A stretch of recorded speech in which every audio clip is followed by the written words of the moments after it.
All right.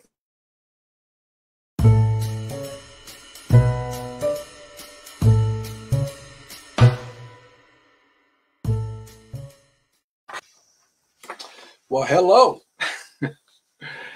I was just talking to Gail, and I want to do the most important thing is to thank her for having this avenue for people to express themselves about the genre of jazz that we've committed ourselves to, and which is a broad term, which is something I wanted to talk a little bit about. But it's just a wonderful thing she's doing with the alternative venues thing, and we really respect her for doing it. So meanwhile, here I go. Let's see. We've talked about a few. I've been so busy, so I haven't really laid out a bunch of things, but Gail's given it some, points that maybe we could get into. One is how did I get into jazz? Well, I'd have to start back at the beginning. When I was very young, probably about 15 or 16, my parents bought me an LP that I played on a small little record player in my bedroom. It was the Dukes of Dixieland with Louis Armstrong on it. I'm sure there are many people who know that album. And I used to listen to it over and over and over. And then I started playing guitar when I was about 15. I played trumpet all through school, all the way up into part of my college years. But I'd fallen in. What can I say? I saw the Beatles and the Rolling Stones on the show that came on early years, and I said, well, that's it. I got to get a guitar, and I did, and I actually always had to work for my living, so I worked as a busboy to pay for the guitar and amp, and worked at a music store for a while, and just learned how to play guitar and started playing gigs when I was 16. Even used to actually started making money and loaning my mom and dad some money because we were not a wealthy family, and so that was something I thought that's pretty neat too. I could make some money doing this, and during that period of time, and I'm talking about this, this last of the 60s and early 70s. We were doing, I guess, something many of you remember, Top 40, we called it. So we would have to play a Johnny Mathis's Misty tune and then turn around and play Purple Haze.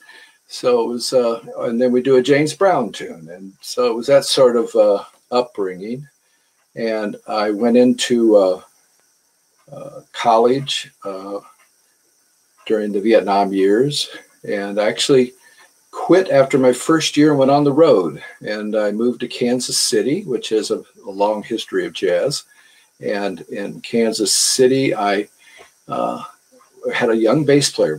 His father ran something called the Belle Reve Hotel, where a whole lot of people that performed in Kansas City in the theater world and music world stayed. And we started working through an agency when I was 17, 18, 19, had to have our parents sign to get into clubs and stuff. And we traveled all over.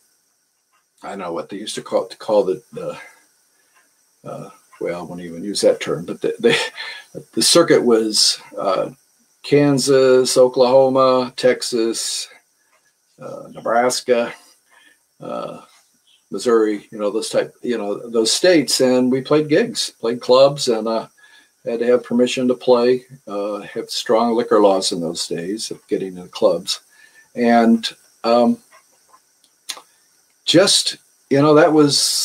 that was my life until I got drafted 2 or 3 times. And then during that period of time, we had an agent, and we had to learn a lot of things. And we had an agent that told us, nobody cares if you're only 19 years old, you got to perform and do what you have to do. But I ran into a lot of great people who taught me a lot of stuff. So most of my learning period during that time, particularly on guitar, was just running into people that were great players on the road.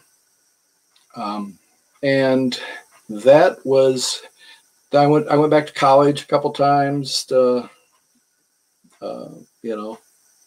because of the war and not wanting to go kill people. So I decided that was what I was going to do with the rest of my life. And, so we started learning the theory thing and mostly played, I think I had someone turn me on to, I'm trying to remember who turned me on to the Coltrane record that had After the Rain, and I just fell in love with it. It was just knocked me out. So I always wanted to do more of that, but I was really we were wearing Nehru jackets, and we had horns in the band, and dancing, the whole thing. And it was, everybody would bring their history with them and share it. So jazz was just always there, but so was R&B, and so was blues, and I played a lot of blues stuff and a lot of R&B. I used to remember hanging around. We used to go hang out. Jackie Wilson was always, around in Kansas City, and I guess during that time, we moved. I became kind of the band leader after a while because for some reason, I had an ability to get gigs, and I've always had an ability to go out and get gigs. So, not afraid to ask for work, my history then was really. We'll jump ahead, I guess. I actually I was running a music store for a guy. Was that before? No, before that, I had worked and played the Playboy clubs with a friend of mine named Robbie Robinson. Robbie's a great master B3 player. All the B3 cats know who he is, and he did he's always done a lot of jazz stuff, but his main thing was for 40 years, some odd years, he's been Frankie Valli's musical director, and I learned a lot from him, but he moved to LA and he played with Alphonse Mouzon and did the Live at the Roxy thing with Alphonse. And at that time, I was doing a lot of electric stuff and the sustain thing with the guitar, and they wanted someone who could sound like, do the Red Baron thing,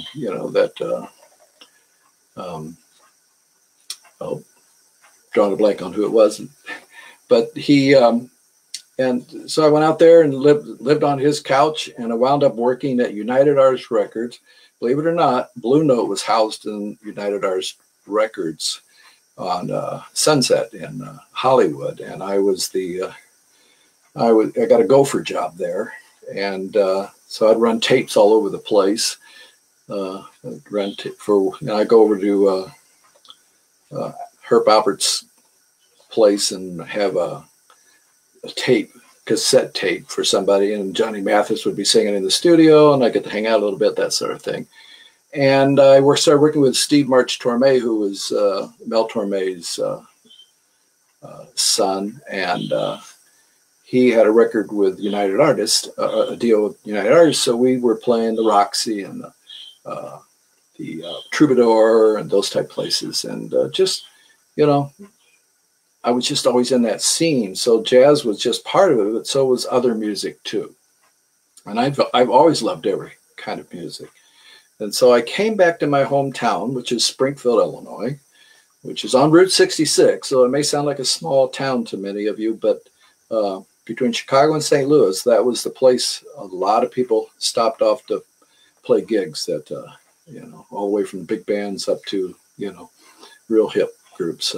So I did that, and then I was managing. My parents were sick, and I was managing a little music store there for after I came back from LA, and some guy ran up to me and at a grocery store, and he said, "Hi, my name's Bobby McFerrin. My girlfriend says you play good guitar. Let's get together and play."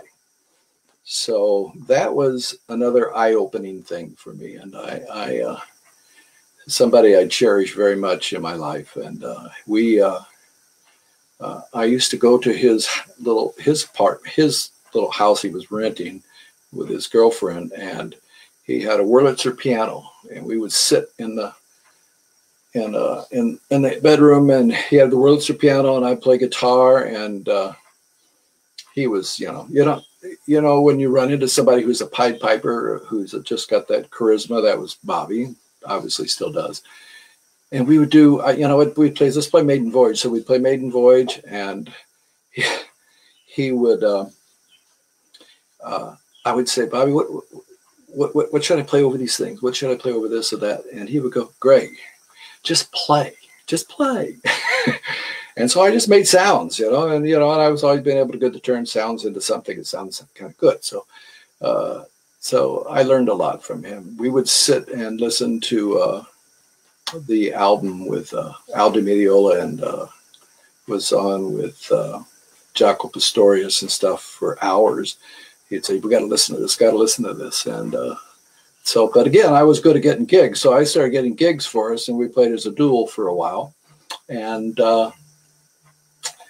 And then he needed to get out of Springfield. He'd showed up there because he had played a top 40 gig there, believe it or not. And I don't know if many of you know that Bobby's an incredible pianist. He would shoot me for saying that, but he still is a great piano player. And he, I was going to tell you a quick story, was that we were at the music store, and he was hanging out with me, and his father came in, who was the first Afro-American Metropolitan opera singer. He sang the parts, I believe it was on the Porgy and Bess, for maybe Sidney Poitier, I can't remember. I'm terrible with that stuff. But anyway, he came up to me, and the first time I met him, and Bobby introduced me. "My son says you're good." And he looked at me, he said, "Are you good?" And I said, "Well, I'm trying." He goes, No, you've got to be good. If you're going to do this, you have to be good." So I've always remembered that. So I quit playing. No. So anyway,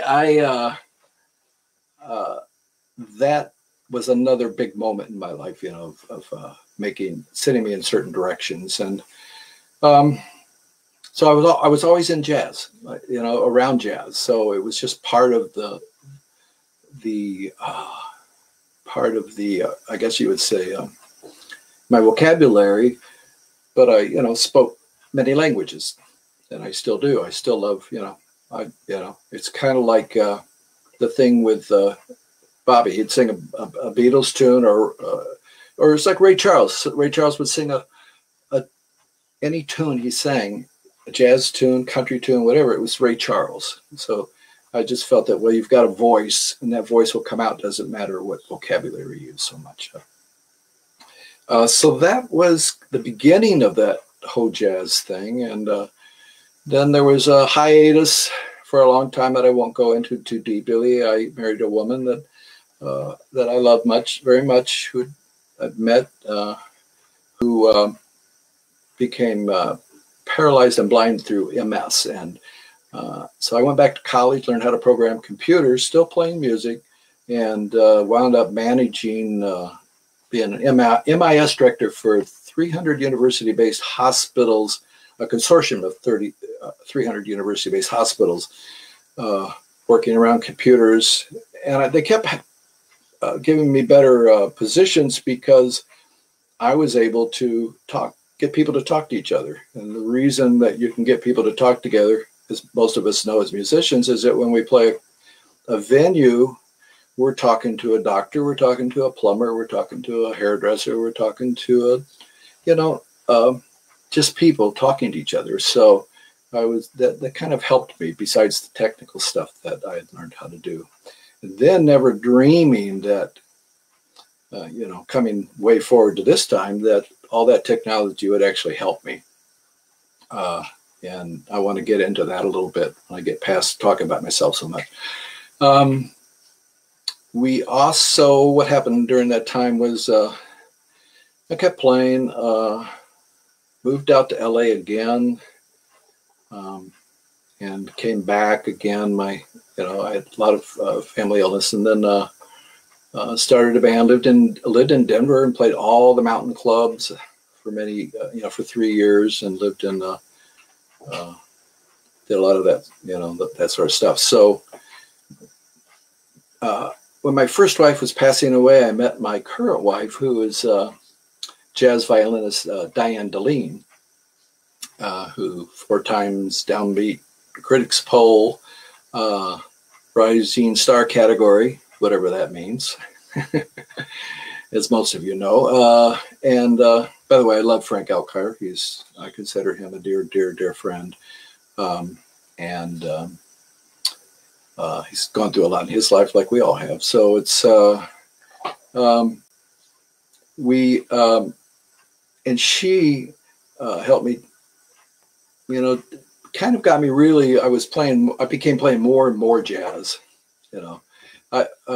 Actually, after my first wife passed, I moved to San Francisco, and I played in San Francisco, and I was listening to Dan Atkins, and the stories he was telling were some same places. I was at the original Yoshi's. I used to see so many great people there, and Bobby had gotten his first record out there, and he helped me get some gigs, and Tuck and Patty were there, and we were, I'd go to the American Music Hall, and he had me sit in, and he had like 600 people in the hall, and I'm going, whoa, and he goes, another one of his little great things, Greg, it's all up here. So I moved back to Springfield again, and that's when I met Diane, and she helped. We moved to Chicago because Diane was from Chicago, so we moved up here, and my first wife was from Chicago. So, and when she passed up here, and then Diane had become a friend and helped her because she needed so much help, and we did a lot of playing together. Diane and I just played and played and played so many places. But when we moved up here, we transitioned a little bit apart, and she began playing with people like Jody Christian and piano players, because I always encouraged her. The violin and the piano sound so great together. That got us to where record labels, and we were working really hard at. We put a record out with Diane, or recorded a bunch of music and for her. And at that time, we were trying to figure out how to get a label, like everybody was in those days. And there was no money left, and money wasn't, they weren't putting money into artists anymore. The way, they became more like banks, the labels. And so we had an entertainment lawyer. Quick sidebar, I love Linda Mensch. I miss her dearly. And Linda told us that we should just start our own label. She says, if you do that and do what you learn how to promote it and do, that stuff, then you're going to, maybe you can create a buzz enough to get something going. And we did that, and that became what we call blue jazz, no E in the blue. So what I started doing, we got a distributor. By the way, I had 6 distributors through the years go bankrupt. Oh, that's been sweet. We started one distributor, Les Reed, Hits Unlimited, was housed with a major pop distributor in a big warehouse. And he would have me come over, and I would sit there, and he would say, Greg, just, I want to teach you to promote records to, he was distributing blue jazz, and I want you, which was just Diane at the time. And he said, but I want you to start promoting. I get these records, people ask me to promote them, and I want you to start doing radio promotion for me. And so I sat there, and he had all the list of people to call. In those days, we we really called. And I know some people think that I'm the email king, but I do so many different things that to make 80 calls a week for one record is, well, what can I say? So anyway, we started working. He gave me my first record that I promoted to radio was with Mike Melvoin, Charlie Hayden, and Bill Anderson, the vocalist. It was recorded at Capitol Studios and in LA or Hollywood, and it was. I still have. It's a wonderful record, and I got it to chart, but it's just what wouldn't chart with Charlie Hayden on it, right? So I'm not sure if many people know who Mike Melvoin was at the time, but incredible piano player who's passed. And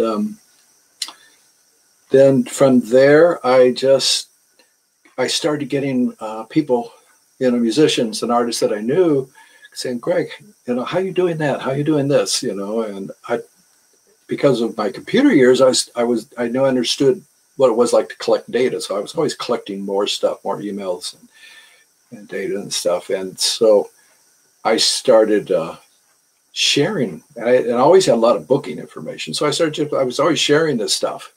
And so when Diana said, we need to, figure out some way to make some money off this, is crazy. You're just doing all this stuff for all the other artists.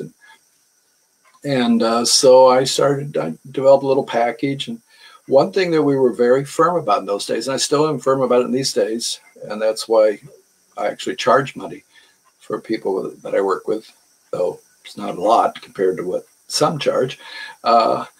We started charging a little bit and wrote up a little contract, and I ran the contract by Linda Mensch. But one of the things we were very firm about is that we don't want to tie up anybody's intellectual property. I just don't believe in it unless I put, if I put thousands of dollars into something, I need some sort of agreement that I can get that money back. But it's not any ownership sort of thing for 9-10 years, that sort of stuff. I think those bad stuff. I remember running the contract by Linda, and Linda, she says, well, what's a great idea, and I so she helped me clean it up a little bit, and all of a sudden I started getting clients, and that helped out a lot. But we were still playing, I had at that time I'd worked very hard on doing fingerstyle guitar, a la Tuck, not anywhere near that good, and I also always, I don't think I mentioned, I always sang for the clubs and venues, and in fact, in my early years, I didn't say we did a lot of progressive rock stuff, and during that time, I opened and toured with, played with Rush twice, groups like Blue Oyster Cult, and James Gang, and all of these big venues with a lot of artists playing that type of music. So from that point, Blue Jazz started growing. We were in Chicago now, and it's just steadily. I always wondered whether I should continue doing it or not. But then I decided that I've always been a jack of all trades, master of none. So I added a booking component to it. Then I learned more about the jazz world through a guy named Peter Levinson, who I'd gotten turned on to promote through Mike Melvoin to do the press promotion. And Peter was, pretty well-known publicist. He was one of the few people that interviewed Frank Sinatra and did publicity work for him, and was the Vanguard Club's publicist, I guess, for many years, and wrote books, the book on Eddie Shaw, book on Nelson Riddle. And I would sit in Peter's house, and he would tell me stories, but he would talk to Wes Montgomery the day he died, and just stuff I would eat up, and which obviously made you want to do more jazz.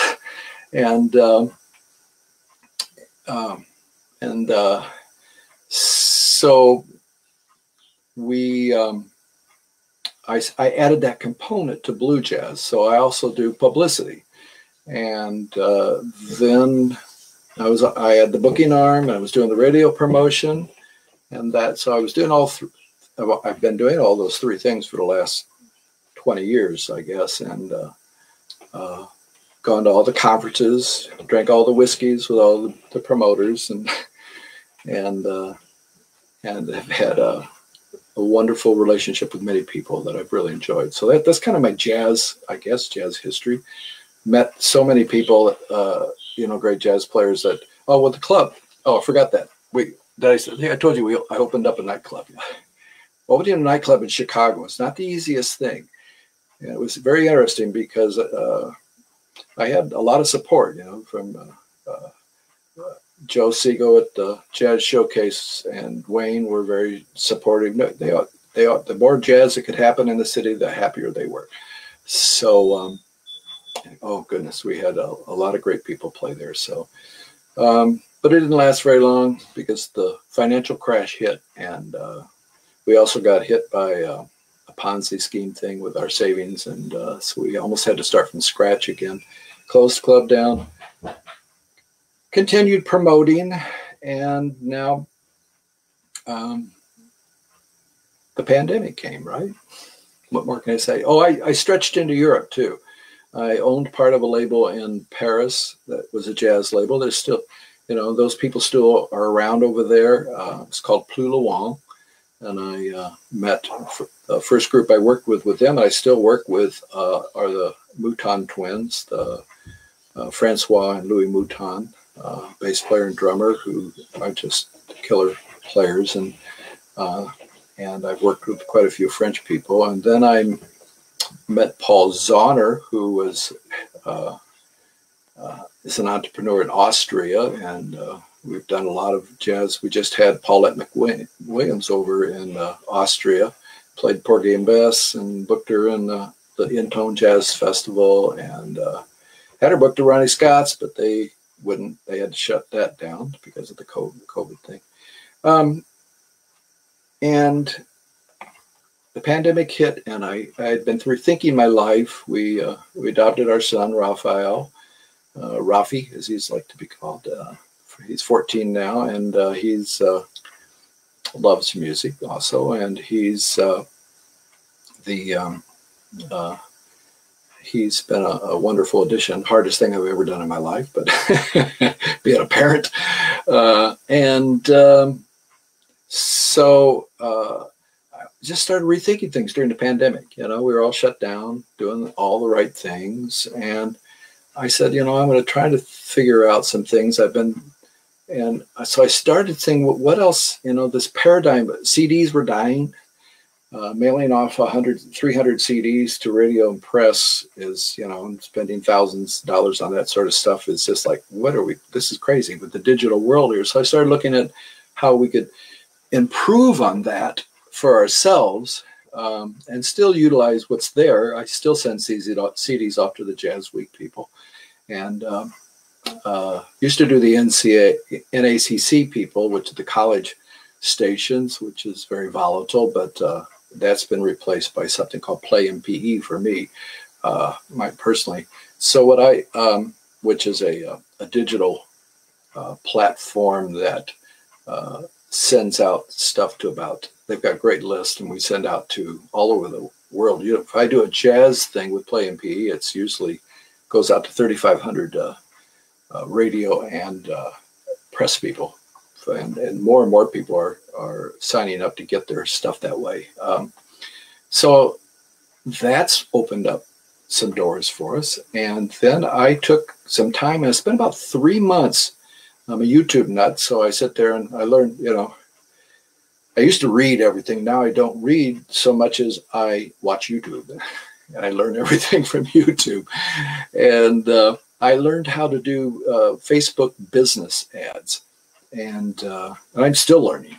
In fact, I'm doing another online course now just to, because that whole world keeps morphing, and I'm going to say that dirty word called Spotify. I realize that many people complain about Spotify only giving us about 0.003 cents.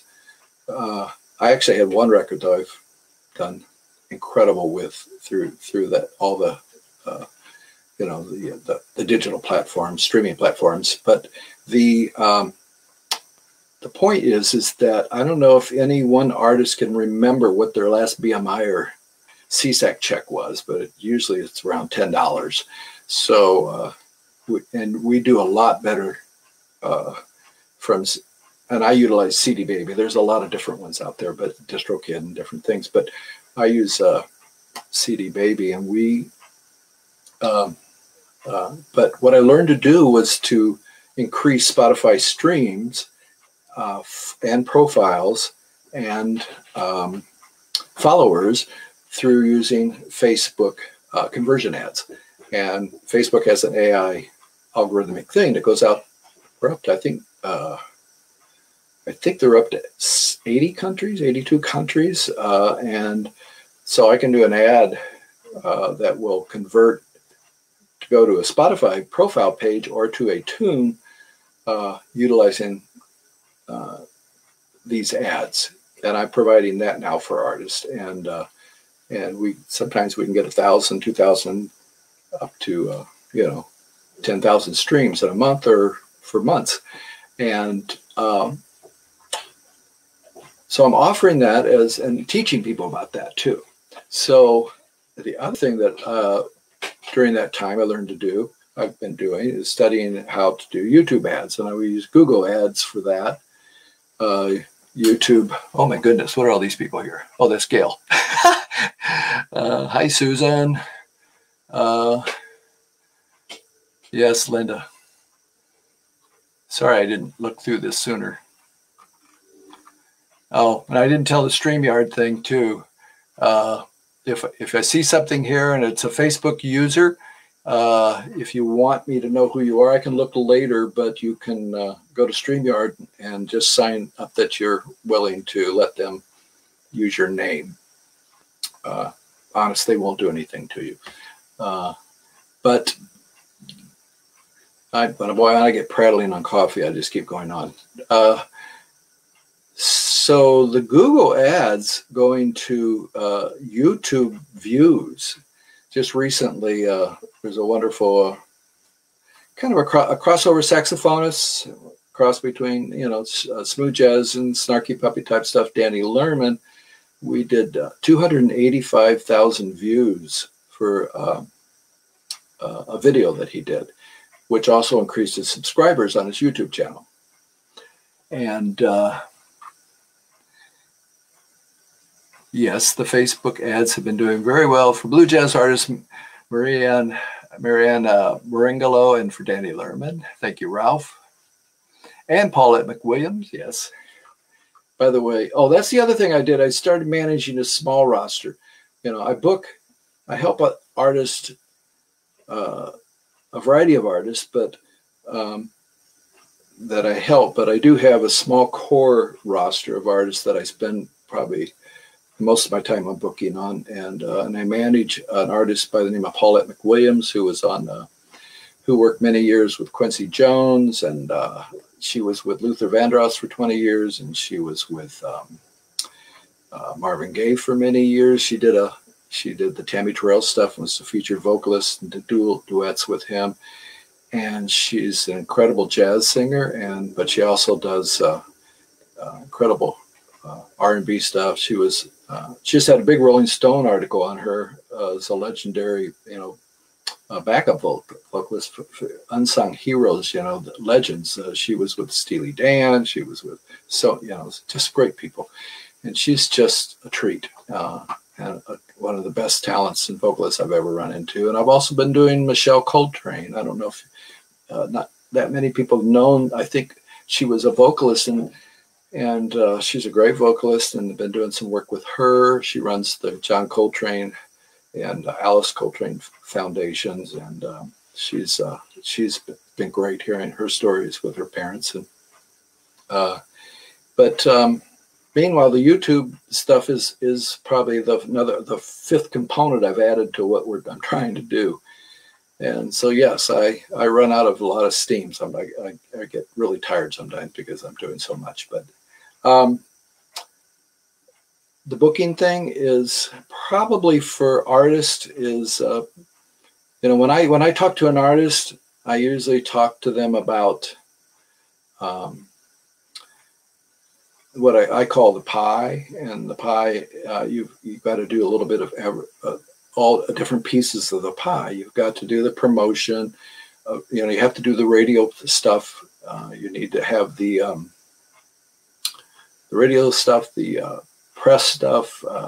You need to have the booking angle going, and you need to do maybe some advertising and branding. You've got to learn about all the branding, which is then all these little subsets, like doing all the social media things that you need to do. It's mind-boggling for many people.